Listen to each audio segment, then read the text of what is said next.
Hey everybody, welcome to The Spread, NESN.com's Football Picks Podcast. I'm NESN.com's Mike Cole, joined, that's Ricky Doyle. We're also joined by Andre Khatchaturian, who is, he's on the phone actually. Andre, Hi. how are you? I'm doing just peachy. You're not doing well, that's why you're not on the phone. No. I have a flu, but I just got Tamiflu by my physician doctor, and I'm getting better. I'm on the up and up. I should be fine by tomorrow, I feel like. Maybe Friday, but I'll be good by the time the Super Bowl kickoff. That's all you're looking for, right? You want to. Is there anything worse probably than having the flu on Super Bowl Sunday? I mean, that'd be terrible. It wouldn't be the worst thing. You could sit home, watch the game. But like, if you're incapacitated, you can't watch the game. That's true. Yeah, it was it was pretty bad, but here I am. I'm getting stronger every day. Fighting through it. We are here to discuss Super Bowl as we do. Well, we don't do the Super Bowl every week, but every week we join to make our against the spread picks for the NFL slate. That slate consists of just one game this week. That is the big game, as they say in non-regulated or non-official capacities. I don't know if we'll be polled. I think I've mentioned this before on past shows, but we've been able to saunter through, so I think we'll be good here. But yeah, it's a Super Bowl. The 49ers playing the Chiefs Sunday night, Sunday afternoon, whatever you want to call it. That's in Miami on Fox, 6:30 p.m. kick. I would just like to run through a few trends to keep in mind as we head into this. I think it's worth pointing out that the underdog has won 4 of the last 6 Super Bowls. So that, with the Chiefs laying a point.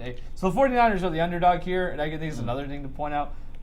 Just barely. I think this could get down to a pick. Who knows by the time the game kicks off? Maybe not, because I think you probably want to induce some betting. But as it stands right now, the Chiefs are 1-point favorites. Over the last 6 seasons, favorites and underdogs have alternated winning and covering in the Super Bowl. Last season, the Patriots won as a 2.5 and covered as 2.5-point favorite.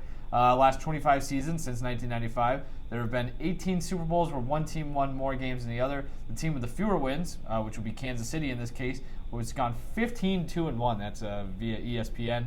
And also in the 10 previous seasons, 5 Super Bowls were played between 2 teams with at least 12 wins. The underdog has won 4 out of the 5 games outright. So that one is a check in the 49ers box.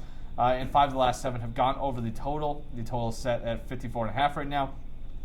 I will say, I don't know how much stock I put into any of those trends, considering it's basically... But they're out there. Yeah, right. Good to know. Some people will blindly follow that and go with it. So, like I said, total set at 54.5. The public, last time I checked, it was a little bit more than half of the bets coming in on Kansas City. The public loves the over in this one at 65%, about 2/3.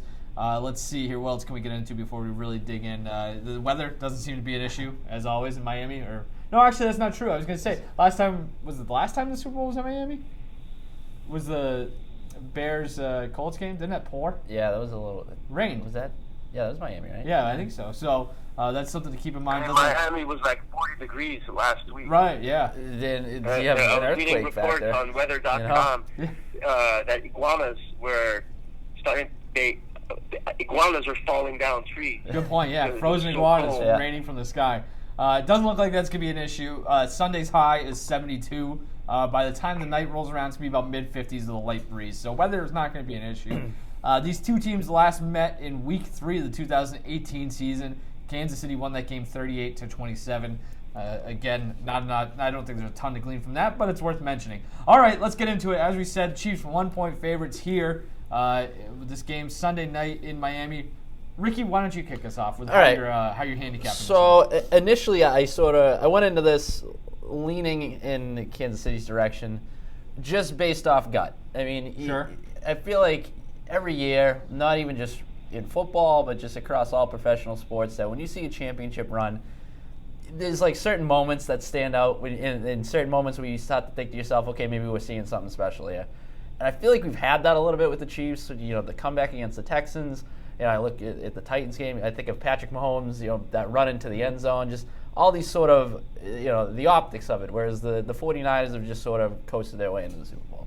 So initially, my gut was saying Kansas City. But the more I look at this, I've flipped. I've gone over to the 49ers side. and a lot of it just stems from, I think they have advantages on both sides of the ball. I think, offensively, the Chiefs, their run defense has improved a great deal throughout the course of the season. You look at their run defense from weeks 1 through 11, 31st in DVOA. From 13 to what essentially is week 20, they've gone up to 17. So it's still sort of middle of the pack, but trending in the right direction, healthy, rested, free of pressure thanks to that offense performing at an optimum level. So, you sort of look at that and you say, is there an opportunity for them to slow down the 49ers rushing attack? But I just think the 49ers throw so much at you schematically that it's far different than stopping, Derrick Henry in the Titans. You look at the outside zones that they're going to run, and according to Pro Football Focus, Chiefs have allowed an average of 5.5 yards per carry against outside zone runs, which is 30th in the NFL. Chiefs dead last in expected points added on outside zone runs against them. So I think there's an opportunity here for the 49ers to run the ball, which brings us to Jimmy Garoppolo. I think there's this false narrative out there to say that he's, incapable of making plays. Because I think really there's just, I don't think it's so much that they're game planning around him. I think they're more so game planning to their strengths. When in reality, I think he's capable of exposing the Chiefs' weaknesses. So I do think 49ers is going to be able to move the ball. And then defensively, obviously, it comes down to slowing that Chiefs passing attack. And I just think you look at the 49ers, second in DVOA versus tight ends, first in DVOA versus running backs in the passing game, so that could eliminate Kansas City's screen plays. So I think advantages on both sides of the ball here. Yep. So I'm leaning towards San Francisco. Andre, what do you like? Wow, that was a good analysis, Ricky. Thank you. I have to agree with you. I'm going to go with the 49ers as well. Again, I look at this and, what's the Chiefs' biggest strength? It's their passing attack. But they're going up against the 49ers, who's, their defense, especially pass defense, is the best in the league, and they have the ability to slow down a guy like Patrick Mahomes. I look at a guy like Richard Sherman, who's playing out of his mind this year. 29 receptions allowed. That's incredible. 5 interceptions and a 36.4 passer rating when he's thrown it. That's the lowest in the league. That's just incredible. And I also look at the 49ers. They will have the fewest receiving yards to tight ends this year. It's obviously a matchup between two big tight ends, George Kittle and Travis Kelce. And I think the 49ers' ability to slow down Kelce is going to be a big one in this game. The Chiefs' rush defense has been solid the last 2 games. They allowed 94 and 85 rushing yards, which is impressive for a rush defense that's stunk all year. But I don't know if they could do it 3 consecutive games. The 49ers, they have a good rush attack, balanced 3-headed attack. And I think, the Kansas City, which was 29th in rush defense on Pro Football Focus, they're going to struggle in this one. I could see the 49ers getting ahead and running the clock and keeping the ball away from Mahomes. I said the same thing will happen in the AFC Championship, and I was dead wrong. But obviously the 49ers have better personnel than the Titans do, better quarterback, better overall team. Titans are just a one-man team with Derrick Henry, and I thought that would be enough. But 49ers really do have a more complete team. They're 6th in yards per play this season and 2nd in yards allowed per play. Top 16 in both categories. They're just very complete. And again, you guys laugh at me talking about yards per play differential, but the 2 teams in the Super Bowl, Chiefs are number 4. The 49ers were number 1 in that category this season. So again, that stat, a very good indicator of who will end up being successful in the playoffs. Well said. And it takes a big man to admit his past mistakes. I'm with you guys. I guess it's our final clean sweep of the year, which is always a delight. But it is what it is. Let's see here. This is going to really just railroad our conversation because there's not a lot to debate. But I have a lot, so I'll get into it, I guess. It's hard to argue with any of the stuff that you guys said. I think Ricky kind of talking to some of the matchup issues. And I think it's actually a pretty good matchup for the 49ers. So we are in agreement there. And I think you look at what Kansas City wants to do or how Kansas City has generated its offense. It's a lot of big plays. They had 34 receptions of 30-plus yards this year. They had 20 receptions of 40-plus yards this year. That was both of those led the NFL. 24 touchdowns of at least 20 yards and Mahomes led the league with 13 deep touchdown passes, and that's despite missing, 3 or 4 games. So that's something they kind of have to keep in mind. Whereas San Francisco, they allowed the fewest plays of 20 yards or more in the entire league. And you look at the scheme and the way that they do it. It's that cover 3 secondary and the ability to rush 4 guys. So you look at what they were able to do. This is I got this from NFL.com. San Francisco in off coverage, giving 5 yards or more of cushion to receivers. That they did that on 60% of routes faced this season. That was the 4th highest. You just look at like Tyreek Hill, for instance. Against off coverage this year, he was averaging 11.7 air yards per target.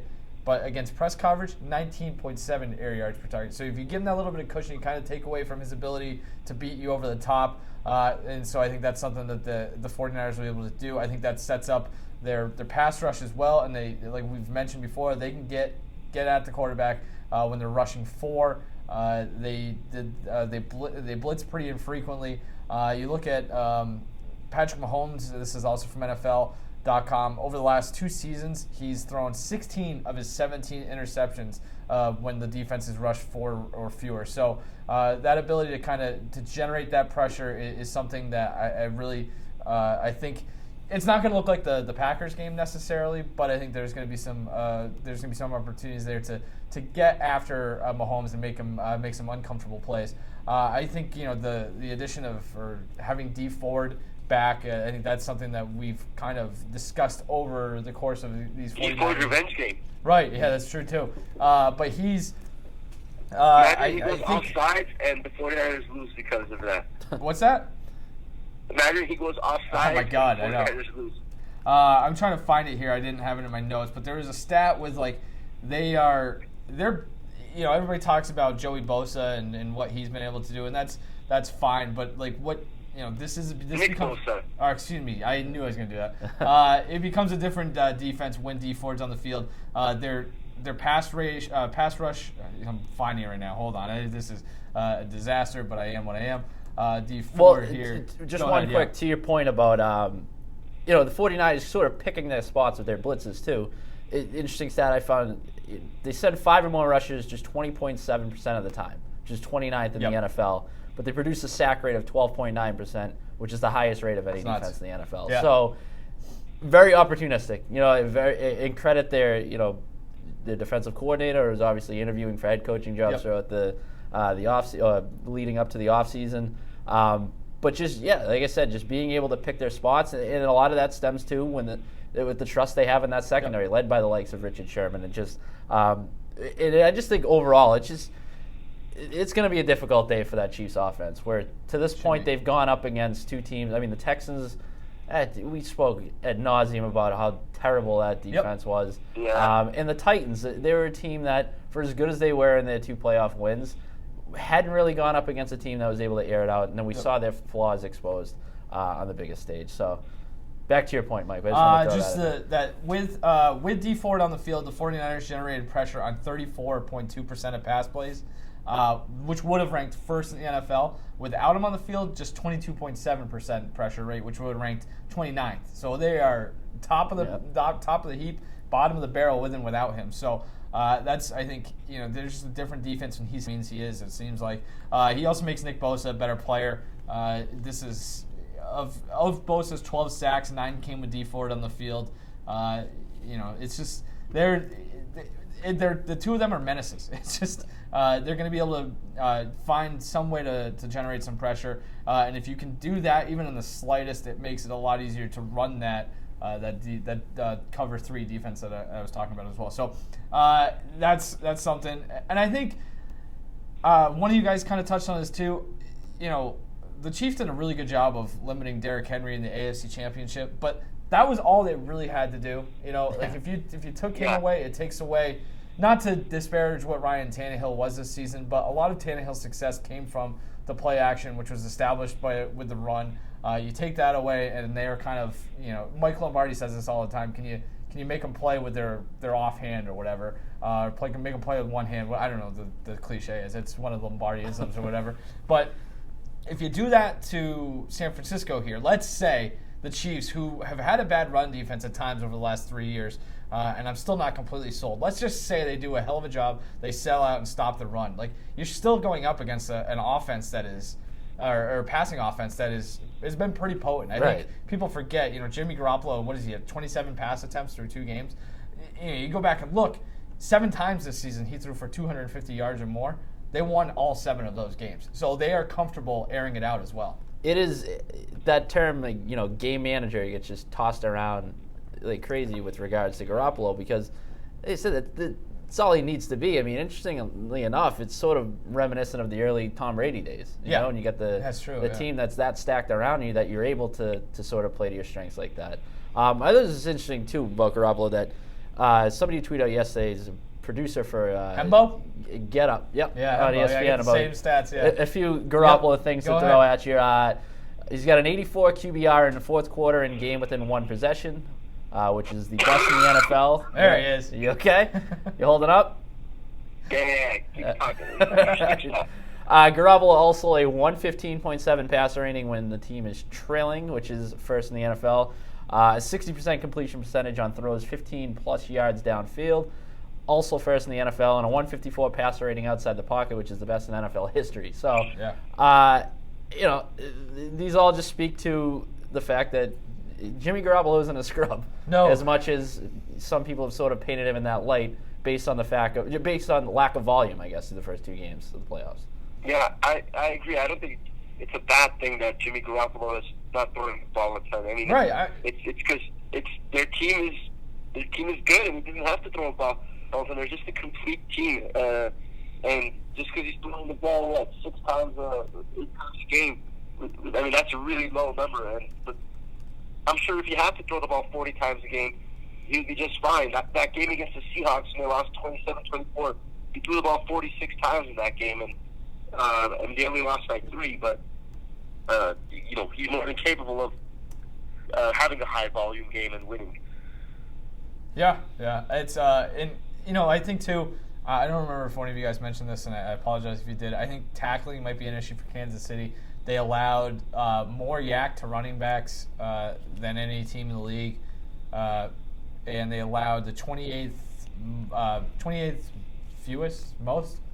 They were 28th against tight ends. Jesus, so that's you look at what the 49ers did, and this is Jimmy Garoppolo ranked first in quarterback yak. I don't know what the best way to, or the 49ers are the best at matriculating the ball after the catch. I mean, it makes sense. You got Deebo Samuel, who is second in the league in yards after catch per reception. And George Kittle, who is 5th in that category. Which is nuts for a tight end, by the way. I mean, you're speaking to Kansas City's troubles tackling, and now you have to tackle one of the most difficult guys in the league to tackle. Right. Yeah, it's true. When you look at it like that, that's a mismatch. Spot. Yeah, it is. And I think we had I think it was last year's, it would have been the same issue with the. It didn't really rear its head, but I think the Rams had a similar issue going into that game. Maybe even the Eagles 2 years ago. I think San Francisco's going to throw it more than many are anticipating, particularly early in the game. We'll get to our props a little bit later, but I tend to agree with you. I think there's going to be some value on the passing props. I guess in the interest of fairness, we should run down how we can get to a Chiefs win here in that cover. Or I guess it's pretty much the same thing. I think when you look at the Chiefs, at least the initial thing I look at is they have the best player on the field.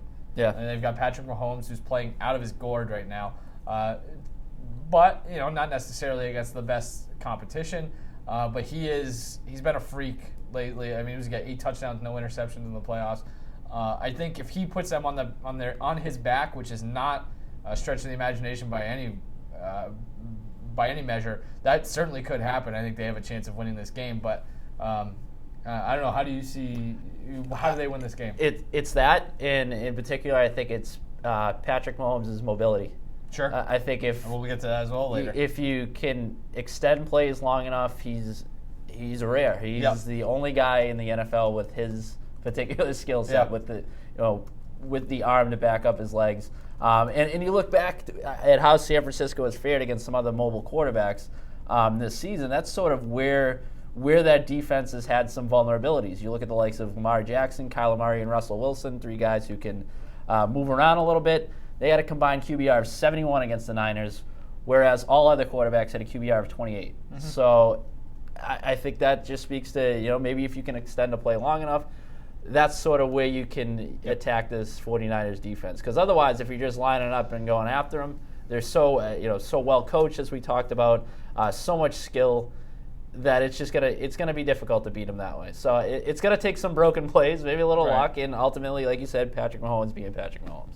Andre, you got anything on that? Yeah, I think we talked about Garoppolo and how solid he's been all year. But, he's also turned the ball over a ton. He had 13 receptions this year, and he had some awful games as well. You go back to week 3 against the Steelers when he just, every drive, the 49ers just kept turning the ball over. Garoppolo kept turning the ball over and really kept that Steelers team in the game wait until the end. And if you do that against the Chiefs, I'm sorry, that's not going to be a recipe for success. You turn the ball over at midfield, you're going to give Mahomes a short field to work with. He's going to make you pay. And I think Garoppolo absolutely can't turn the ball over more than one time in this game if the 49ers want to win. And that's going to be the Chiefs' recipe for success. They need to be aggressive on defense. They need to try to get some turnovers. And Garoppolo has shown that he's more than capable of turning the ball over. He hasn't in the playoffs, but, that could happen this week. Well, he did. I'm sorry? Yeah, I was going to say he did turn it over against. I know, but it hasn't hurt them. No, and I was going to say, so that's one of the crazy stats that coming into this game. I saw ESPN's Ed Werder tweet this out. Since that interception against Minnesota, Shanahan's called 15 pass plays and 72 runs. I mean, granted, a lot of that's because of the Packers' complete ineptitude when it came to stopping the run, but I don't know. There's probably there's a little something there in terms of trust. So, right. That's something. It speaks to your point. Yeah, and also if the Chiefs' rush defense, they stunk all regular season. All of a sudden, they come in the playoffs and they shut down the Texans and Derrick Henry. Maybe they need to continue to do that. So if their rush defense is what it was in the AFC Championship, if they're able to limit those big running plays, and if they're able to get a couple turnovers on Garoppolo, then absolutely the Chiefs have a good chance to win this game. I mean, I think that's the way to beat San Francisco, is getting that short field.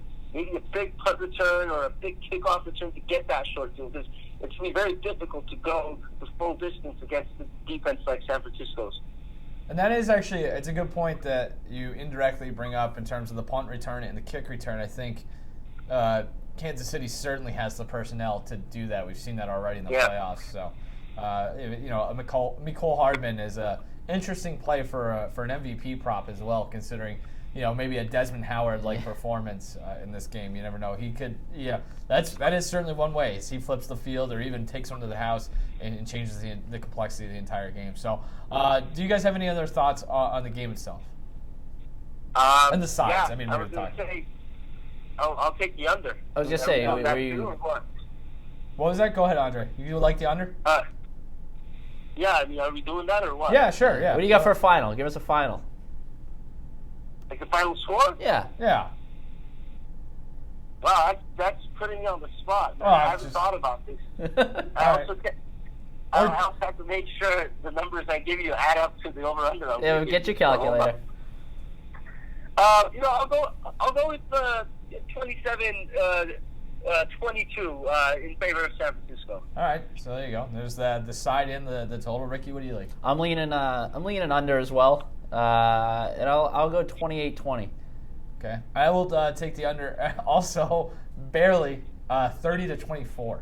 I like here. So with a wow. So, yeah, that's not good. So this has Chiefs in the over written all over it, considering we're all in the same spot. We're so really fading the public here. If the Chiefs win, you have to probably that's what's going to happen, right? That is. Chiefs win. Yeah, like the most surprising thing would be like a Chiefs win and the under. Like that, at least it feels that way. Yes. Agreed. A late start, 6:30 p.m. They all start at this time, Andre. I know, it's just it sucks. Okay. Andre, well, I'm actually surprised it's not later. Me and Mike were talking about this the other day. Kidding. Yeah, just give it a few years, it'll be an 8:30 kick.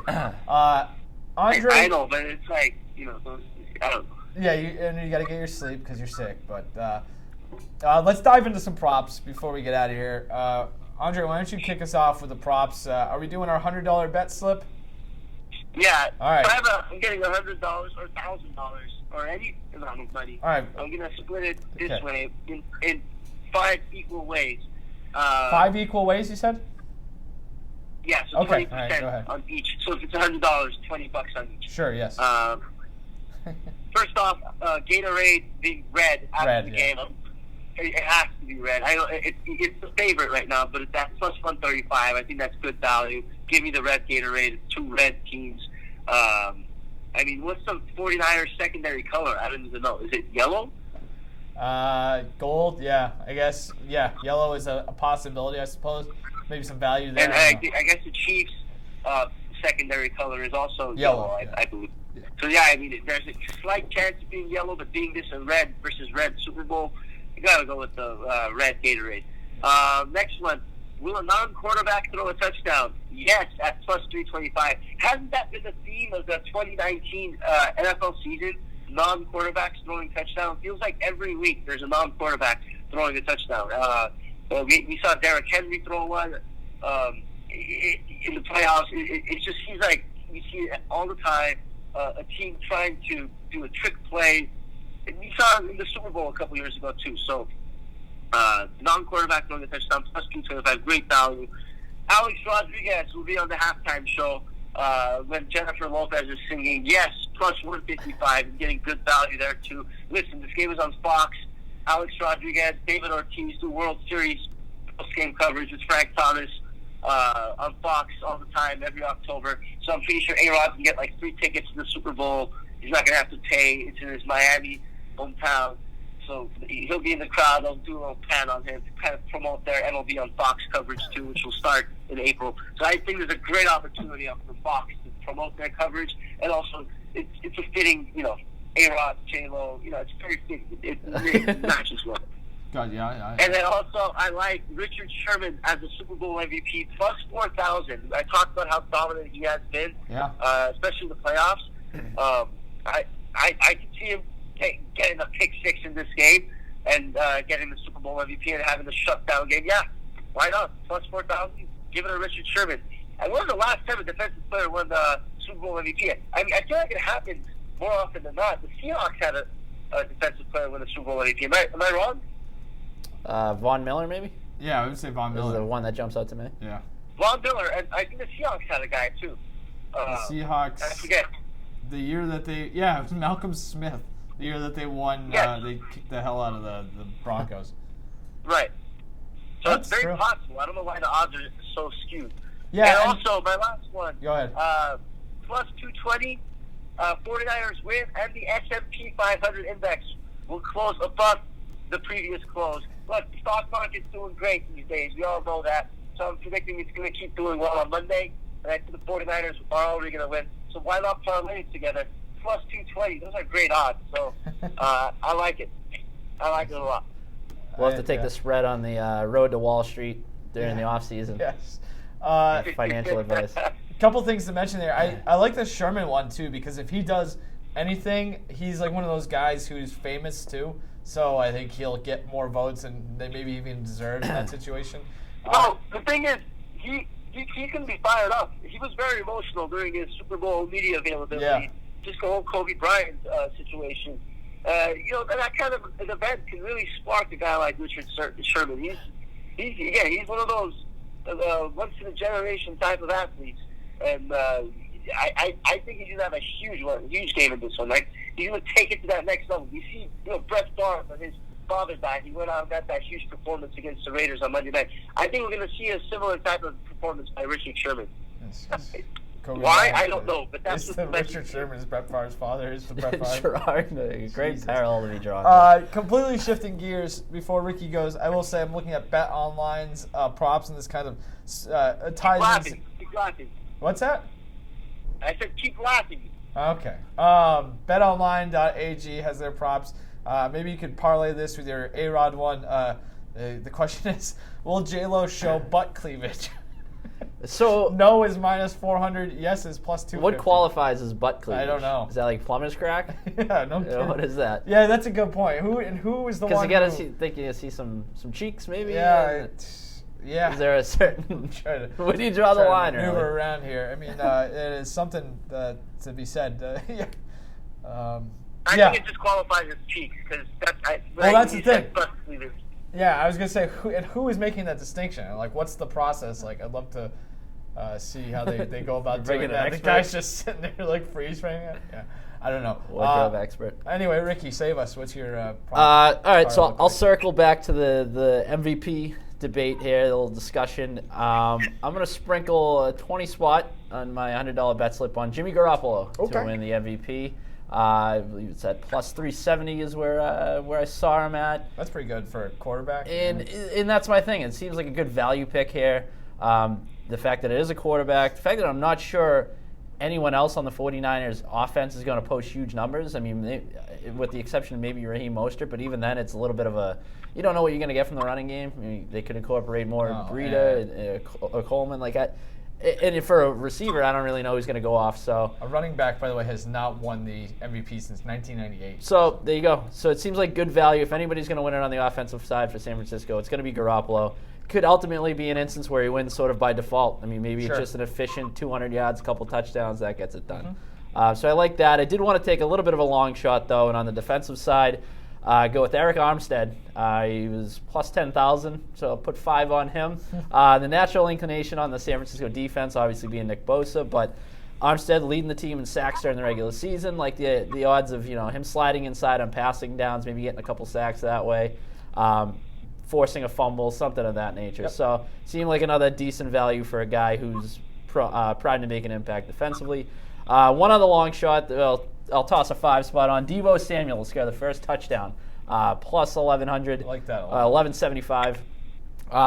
17 red zone targets during the regular season. Even more than George Kittle's 16. Resulted in 9 receptions, 8 targets inside the 10-yard line. They'll run with him too. Yep, could get a little end around situation. So I like that one. Let's see here. Moving right along. I'm going to sprinkle 20 on each of these, and I don't know what's going on over in that neck of the woods. Kyle Juszczyk, over 10.5 combined rushing yards and receiving yards. So I'll put 20 on that. Wasn't used at all in the first 2 playoff games in that regard, but there was a stretch in the regular season where he wasn't used much, largely due to injury, but surpassed that total in 3 of the final 4 regular season games. Like I said earlier, I expect them to be creative in the running game with some of their personnel groupings. And the Chiefs actually have allowed 7.5 yards per play when facing 2-back personnel groupings this year, 31st in the NFL. He did 72% of the snaps of 2 playoff games, so it's not like he wasn't playing. Yes, so it just wasn't really utilized in either of those facets of the game, but maybe they do it. Maybe they do it early this week. I took the over on Andre Khatchaturian. I'll go Patrick Mahomes over 28.5 rushing yards. We sort of spoke earlier about the mobility issue that San Francisco has against quarterbacks that can run the ball. He's ran for 53 yards in each of the Chiefs playoff wins. So maybe some of their coverage downfield forces him out of the pocket, picks up those yards. I also like at plus 270, a 2-point conversion will be made by either team. So I'll put 20 on that. It's been in at least one 2-point conversion attempt in 8 of the past 10 Super Bowls. That's a good one. Yeah. Maybe if it ends up being a high-scored game, maybe you get some wacky scores and somebody's going to go for it late. So I like that. And what else do I have here? I think I had one more. Kendrick Bourne, over 2.5 receptions for the 49ers. Put 10 on that, plus 175.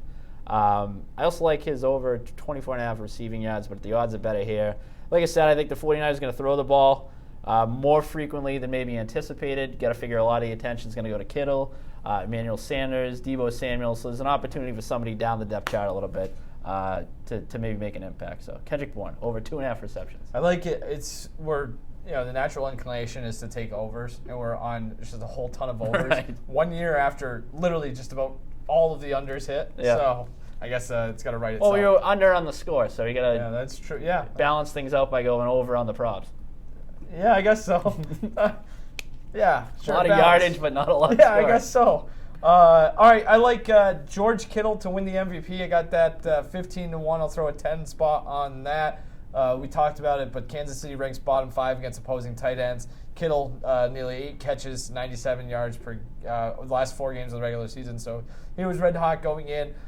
Maybe he ends up with they score a touchdown, he throws a huge block, and then he still has a big game as well. Kind of a hallmark moment stands out. I'm also on the Mahomes over 28.5 rushing yards, as Ricky was. That's $20 to win 18.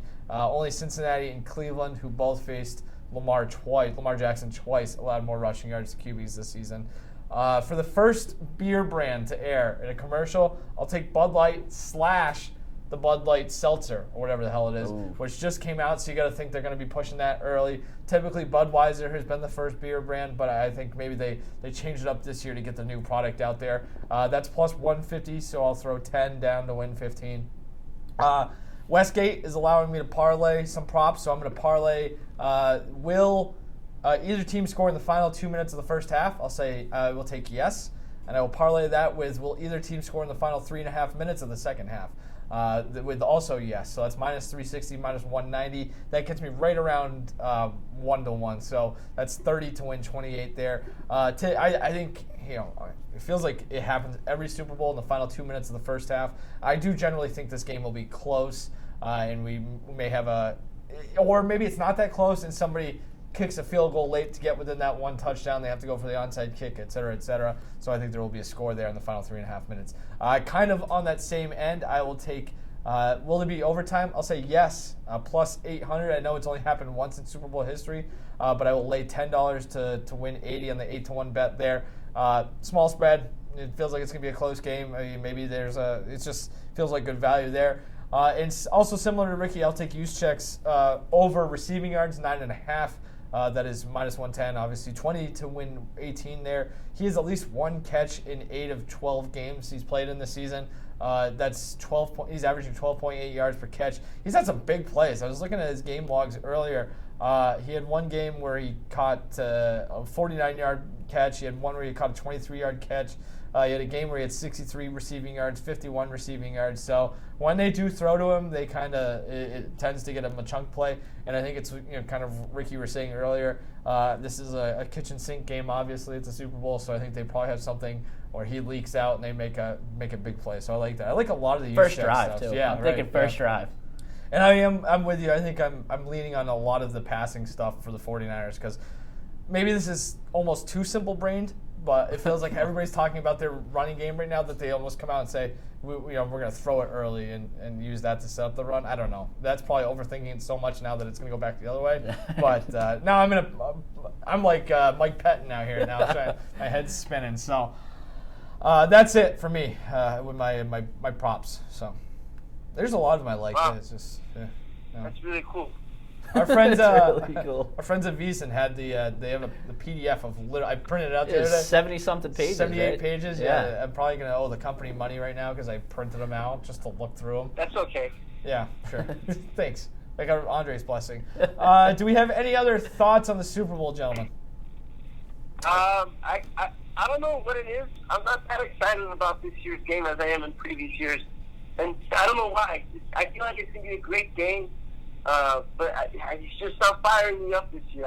Maybe it's because I'm 30 years old now and sports aren't exciting me as much as they used to. That is a I don't tough realization to come to. What did you say? That's a tough realization to come to when you it's right up around 30 and you're like, sports, man, I don't know. I don't know about this.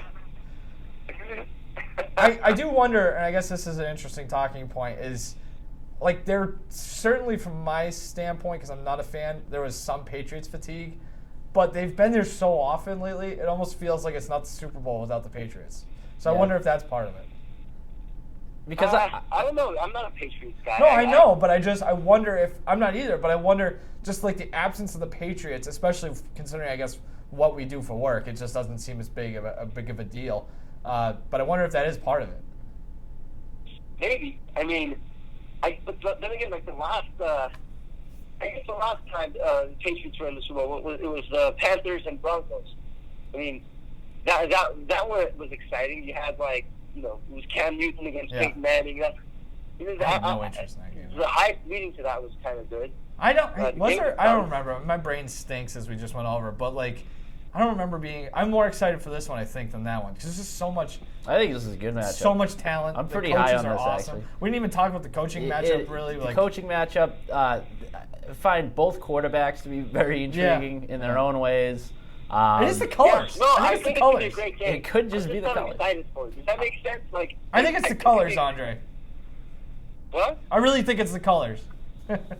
I think it is. Colors red. Because I look back and like of all the possibilities at the beginning of the playoffs, I think this is right up there among, if not the best, among the top 2 or 3 most entertaining matchups. Well, and we knew coming into the playoffs that the Chiefs were playing as well as anybody. Like you could kind of see that coming. Both teams are peaking. Week Like you're 14, getting them. Yeah, but like there was questions about the 49ers, especially. They just, they had that whole thing where they're either the 5 seed or the 1 seed. Yeah. But they've removed all doubt in 2 playoff games, so they look legit. It's too. not like either team suffered some key injury Right. that's gonna impact this game. Like they're both ready to go. Yep. These are the 2 best teams in football. Yeah, right. Yeah, you take it. I'm okay with that. And the short spread, so it's. Yep. It should be a close Yeah. one. So, yeah, big play I'm in. potential. Yeah. I'll try to talk you guys into I it don't the rest of the week. love Hard Rock Stadium though. It's a weird looking stadium. The visual aspect of this Super Bowl is going to be very weird. Yeah, I But guess. whatever. That's my cross. I'd rather be there than here. No kidding. Yeah. Yeah, weather down there this week beautiful. So must be nice. Never been to Miami. Yeah, weather's not bad here, guys. It's like 45. 45. Where the hell are you? Brighton. You haven't been outside. Brighton's a little south of Watertown, so it's 10 degrees warmer down there. Yeah, man. This is the Don't South worry. is a The lot cold warmer. front will hit you. All right. I don't know. What's that? Yeah, anyway, yeah. Okay. We're going to let you go. Go take a nap. Yeah, go Go get some sleep soup. or actually go edit the show, please. But I got to post the show first. And then yeah, I'm thinking that. good call. Do that and catch some Z's. All right, that's the spread. This is it. This is our swan song for the year. Nothing's promised for next year. We could always be dealing with the last episode of the spread. Who knows? There's always that possibility. Week to week, there's that It was possibility. a pleasure, though. Thank you for everybody who watched or listened or commented or did all of that. Gentlemen, it was always the highlight of my week. So, job well done to all involved. Pats on the back. All I right. agree. Sure. All right, Andre. Happy off season. Yeah. Catch you later, Andre. Catch you later, everybody else. Enjoy the game. Don't eat too much. Don't drink too much because Monday comes fast. So, see you next year.